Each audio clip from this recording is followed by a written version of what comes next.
Michael, great to have you in the studio. Hello, David. Pleasure to be here. Now, you review business books. Are you calling this a business book? Yes, of course. The business of crime. And what a business it was in Havana between 1952 and 59. I mean, everybody seems to know vaguely that the mob ran Havana, at least anyone who's seen The Godfather Part 2.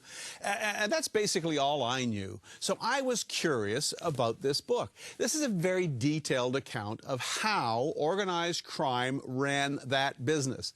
At least they did until the day Fidel Castro and the revolution reached Havana in '59. So in The Godfather, wasn't there a big meeting of mobsters in Havana just before Castro took over? There was, but of course that's fiction. In reality, the big summit was in 1946 when Meyer Lansky invited about 20 hoodlums from all over the United States to come to Havana to plan a big casino empire that would be close by but just beyond the reach of, American cops. But things got really going a few years later in 1952 when a former president of Cuba, Batista, seized power in a coup. Well, he let the mob run wild in return for huge kickbacks. Havana sounds like Las Vegas, but if possible, even wilder.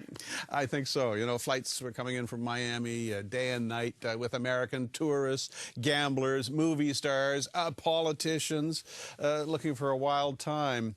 The sex industry, shall we say, was totally unregulated. Mob-run casinos were everywhere, and some big hotels got built in those days. Anyway, the mobsters made a fortune, Batista made a fortune, and Meyer Lansky ran the whole thing. The party lasted until the actual night when Castro and his army reached Havana.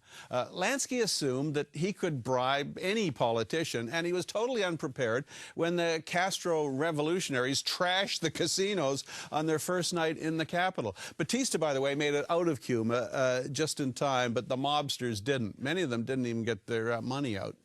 Didn't they try to get Castro shot? Yes. The mob definitely wanted Cuba back, and they put up the money for numerous attempts to assassinate Castro in the next few years. Castro had said right up front that he wasn't only going to deport the gangsters, but he wanted to shoot them. But in the end, they were just run out of town. So the book, do you recommend it?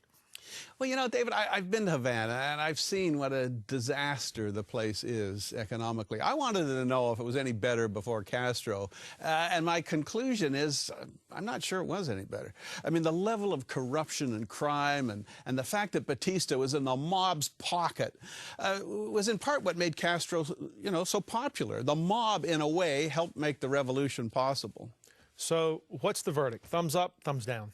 On this one, I'd give it a split decision, one of each. I mean, the book's too long. It's 400 pages. The purple prose is way over the top.